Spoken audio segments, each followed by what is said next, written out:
Из калтырбул дүйнөдө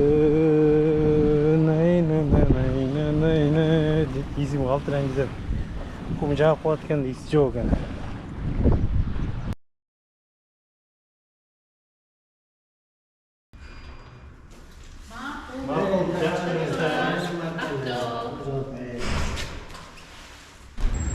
Аэропортко арзан барыш үчүн коомдук транспорт кармайбыз. Ал шаардын каалаган жеринен Кучкага чейин келесиздер.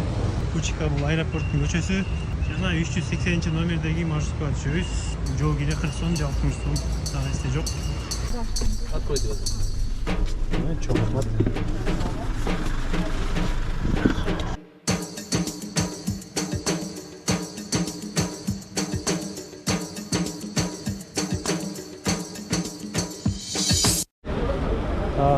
Учутуп Абу-Дабиге да келип калдык. Аэропорттон азыр тафилат деген ушундай карта алыш керек. Бул автобус үчүн. Бул жок автобустарга түшкөнү болбойт. Наличка нактылай акча төлөөгө мүмкүн эмес. Бир гана такси менен. Аба ырайы ысык, Индиядагыдай. Постоянно кетели түнкү саат 1 болду. Түнкү эйтүү автобусубуз келип калды. لا. محمد شو مشكلة؟ أنت تبين زيادة ما في شيء ما مشكلة. Абу-Даби меселе бул жак арабтар меселери Индия болуп кеткен го.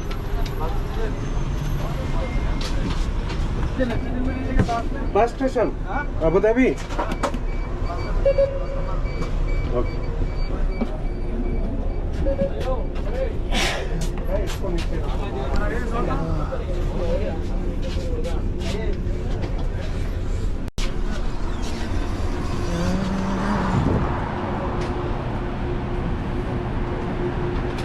Эшикте күн кайнайт го. Индусту Индиядан чыгарып кетсең болот, бирок Индияны Индустан чыгара албайсың дейт го. Ошондой эле болуп калды бул жактын баары. Бирок бир күнү чыныгы Индияны силерге көргөзөм. Ар бир остановканын жанында ушундай наземный переходдор болот. Ар бир остановка кондиционер менен температура кондиционердин ичине кирсеңиз 20 градус болот. Андыктан Абу-Дабини бир көрүп кетсе болот. WhatsApp me to receive you at the property gate. Сүрөткө салып жибереличи аны.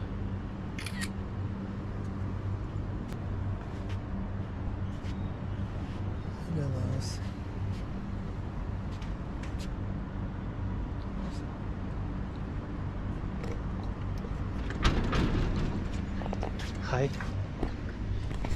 Мен калган хостел кечинде келип. Көчөдө күн ысык. Абу-Дабиде 33 градус Цельсий ысык, азыр 34 чыгат экен. Кыргызстанга ташылган машиналар, кимде санатылар. Хит болуп кетти го. Торговый центр али убакта болуш керек. Ушул жерге кирип, өзүмө кеда болбосо кроссовка менен жүрүп кыйналып кетем. Араб Эмираттарында халктын 70% мигранттар көптөгөн көзгө көрүнүп экен. Мисалы бул соода жайында деле иштеген кызмат көрсөткөн сферанын бардыгы көбүнчөсү филиппиналыктар, андан кийин индиялыктар, арабтарды көрбөзүм иштеген. Анан дагы Араб Эмираттарында индиялык мигранттар көп болгондуктан кинотеатрларда да Индиянын кинолору коюлат экен. Себеби көрүүчүлөр негизинен индиялыктар түшөт. Бийиктен корком. Мына бул али убакта деген соода борборунан чыктым. Ичинен тарткан жокмун, себеби кароочулар тартпа жүрөм, жеке жашоосун дегенден макул деп өчүрүп койдум. Атайын сыртка чыктым, сыртта 34-35 градус ысык. Ичинде албетте кондиционер иштейт. Эми азыр телефондо интернет жок болгондугуна байланыштуу үйгө барабыз, хостелге. Ал жерден эми Индияга билет карай берет окшойбуз. Мага чета бул Эмиратта жакта башталды. көп адамдар сұрап береді мағаш, неге жалғыз саяхаттап жүре бересің, жалғыз зерікпейсің дейді. Жоқ, қайрамаға жалғыз саяхаттаған жағат, ыңғайлы десем де болады. Себебі саяхатта шерегіңмен жүрсең, шерегіңден алуларын қарап қаласың. Бұл жаққа барам, ал жаққа барам дейді. Саған андай жақпайды. Жалғыз жүрсең, қалаған жағыңа барасың, қалаған жоқтайсың, қалағаныңды жейсің. Ешкім ештеңе дей албайды. Кичине келіп біраз елдер ысынса біз бұл жақта кондиционерді салқында отырып ет алып кетейін. Қырғызстанда суықтан қашсақ, бұл жерде ыстықтан қашады екен, іші салқын. Аялдамада бүт маалыматтар бар, камера да бар. Қалаған жаққа кетсе болады.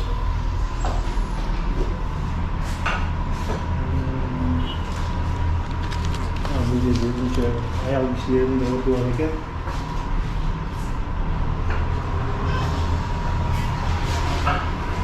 Салқындарды ғелмей елеседі.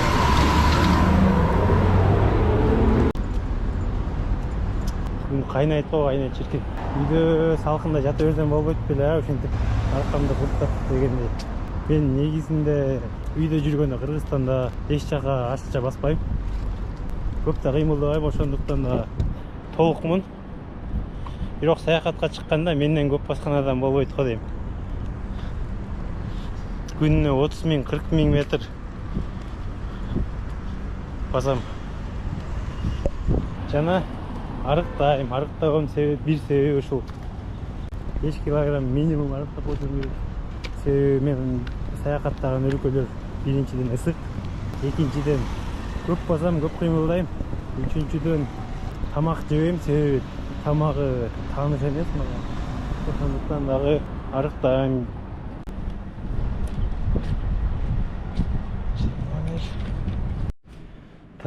Хостелге келдим, достор. Эч ким жок экен. Ошондон пайдаланып сиздерге көрсөтүп коеюн. Хостелде бул жерде 1, 2, 3, 4, 5, 6, 12 адам жата турган хостел.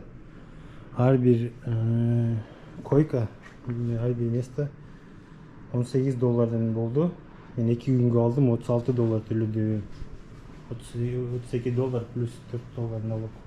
Айтмакчы, мен Нигат торговый центрге барып келдим. Созда борборунан мындай кеди алдым. Кеди бул эң ыңгайлуу, жеңил жана бутты ысытпайт. Болуш керек деп үмүттөнөбүз. Bunun baası kança oldu? 89 dirham. Bul degen 2200-2300 som болады. Сомго айлантканда. Mesela саякатта мен минимально чыгам. Сіздерге буюмдарымды көрсөтө кетейин. Мына бут кийимдеринен менде кийүү бар. Bir кроссовка и шлепка бар. Бул душка киргенде, пляжга барганда керек болот. Бул барсетканын ордуна белге таға турган баштыгым и рюкзагым бар. Бул рюкзак багажга эмес, ручная кладь болуп эсептелет. Багажга салсаң ал өтө чоң маселе. Себеби багажды өзүнчө ташып жүрүш керек. Багажга өзүнчө $40, $50 акча төлөш керек. Кыскасы, саякатта көп жүк албагыла. Жана мен айта кетчү нерсе, саякатчы кайсы эрежелерге баш ийиш керек. Саякатчынын өзүнүн эрежеси болот. Ал деген биринчиден эң аз буюмга жана жок нерсеге шүгүр кылуу. Себеби ачка калышың мүмкүн, көчөдө көп басып калышың мүмкүн, жамгырда калышың мүмкүн, кийимиң жок, кир болушуң мүмкүн. Ошонун баарына даяр болуп келиш керек. Жана акчаны азыраак кетириш керек. Себеби бир жерге барып акчаны кетирип койсоң, экинчи жака жетпей калат албетте. Билеттерди тандаганды үйрөнүш керек. Жана жөнөкөй жылмайып да жүрүш керек элдер менен. Себеби көчөдө ар кандай болуп калат. Бирөөлөр менен урушпаш керек, урушпаганга конфликт түзбөгөнү аракет кылыш керек.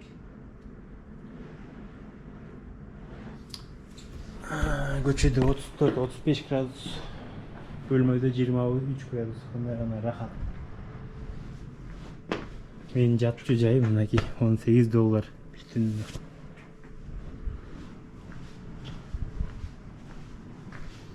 Мына ушундай жерге жатасыңар. Мен деле жатам. Кечки саякатка чыктык. Мына шам убактысы келип калды ошойт азыр азан айтчудай болуп атат. Күн салкындаганда көчөгө чыгып айланбасак күндүзү мүмкүн эмес болуп калат экен баскан. Азыр кайда сапар алдык. Шейх Заиддин мечитин арабыз. Бул Араб Эмираттарындагы эң чоң мечиттердин бири. Ошол жерге барып бир-эки сүрөт чыктырып элем Инстаграмга.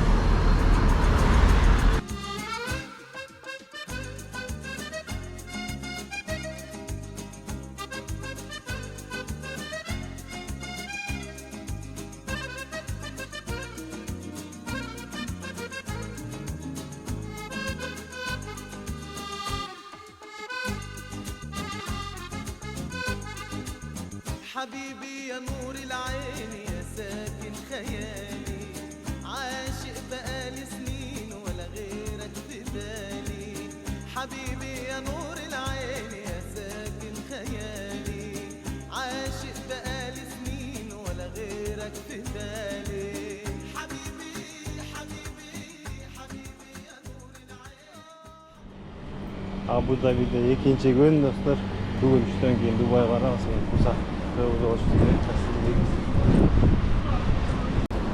эң арзан столовойлордон көрөйүнчү. Балары кечээ торговый центрге барып тамактанып аябай убакыт кетип калды. Ошону эске алып туруш керек да. Торговый центрда, ресторандарда тамактансак кымбатыраак болуп калат. Арзаныраак болуш үчүн рецепттарды шаардын башкы көчөлөрүнөн эмес, четки көчөлөрүнөн билинип турат эле. Артты көчөлөргө кирсек арзаныраак чыгат да. Biz kayısını gireriz. Belki Ali Vakfı Garden Restaurant. Şuraya girerken.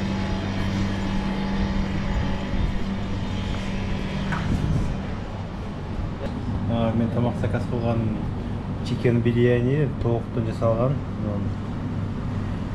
What is the price of all this? 12 dirhams. Biryani 12 dirhams. 12 dirhams with Pepsi. 40-50.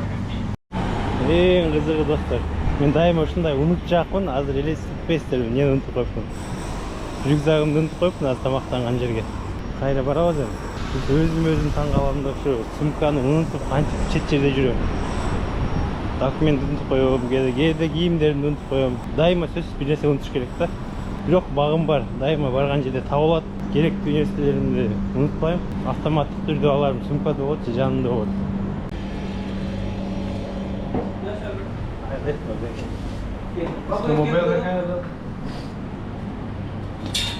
I always forgot.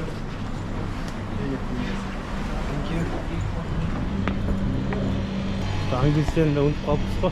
Англисчени айтат да practice makes perfect деп. Тажрыйба бул теориядан да эң жакшы сабак депчи. Андыктан достор, эгер тил үйрөнүп аткан болсоңор, чет элдиктер менен сүйлөшүп же talking clubдарга, сүйлөө клубтарына барып тажрыйба өткөрүп турууга, болбосо үйрөнгөн билимиңерди унутуп баштайсыңар.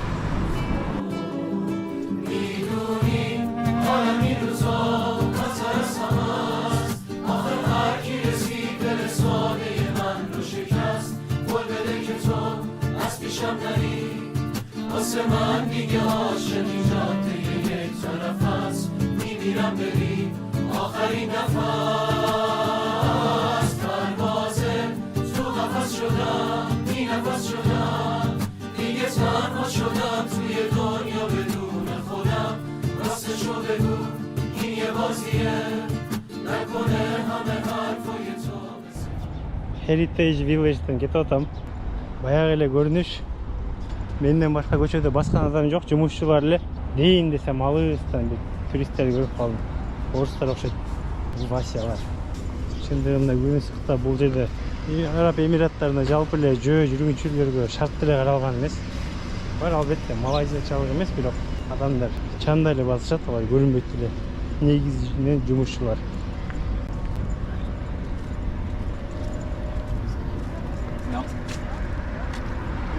Орустар эмес экен, англисче сүйлөшүп кетишет.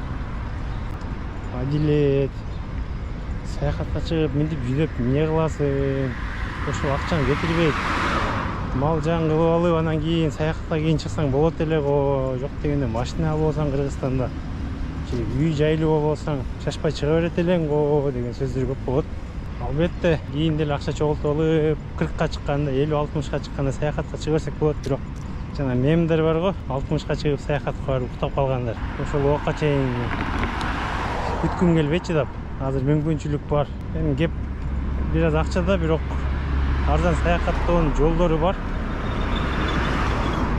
Биринчи бул мотивация калуу керек. Эгер сиз саякаттоону мисалы түз эле Кыргызстандан Америкага учушка мисалы $1000 кетсе, эгер сиз башка карап 500, 600, 700 долларга да учсаңыздар болот. Дагы кандай лайфхактар бар. Тамак аш, мисалы саякатта жүргөндө ресторан, торговый центрлардан тамактанбайбыз. Себеби ал жакта кымбат. Анан туристтик жерлерден болушунча качкан аракет кылабыз. Себеби туристтер бар жерде кымбатчылык болот. Анын да бир чоң себеби туристтер барган өлкөнүн валютасына көнбөй, аларды эсептей албай калат жана канча десе ошончо төлөй беришет. Ошонун баарын алдын ала бара турган өлкөнү интернеттен үстүртөн маалыматтарын текшерип издеп барганыбыз бир кыйла чөнтөгүбүзгө да пайдасын алып келет, өзүбүздүн убактыбызга да пайдасы тиет жана көңүлүбүз чөгүп нерв болбойбуз. Аны айтыкча 1,5 жолду өтүп калдык. Азыр бара турган мейманкананын аты эмне эле? Ошону белгилеп алайлы. Бара турган мейманкананын аты эстен чыгып калыш керек экен да. Emirates Palace'ке жакындап калдык. Бабарлык касыр хотел экен ал дагы. Алтындай болуп турган. Балалар канча болду экен? Emirates Palace среднем орточо баасы бир түнгө $1000 тегерегинде болот.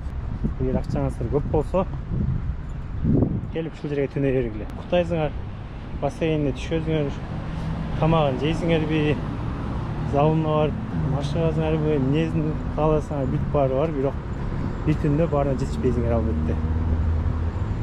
Бул жерге келгендер кимдер? Миллионерлер, миллиардерлер келет, укташат, турушат. Ошол эле уйкуну биз башка $20-30 отелден деле тапсак болот. Албетте кээ бир отелдерде, арзан отелдерде шарттары начар болот, бирок айырмасы деле жок. Эми вокзалга кеттик, андан ары Дубайга.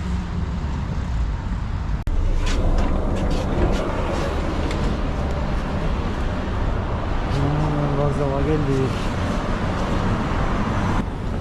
Такси менен жакта 50 дирхам болуп калса керек. Автобус менен 25 же 30 дирхамдын ортосунда. این دل من زیر و رو شد با سر کلاس قلبم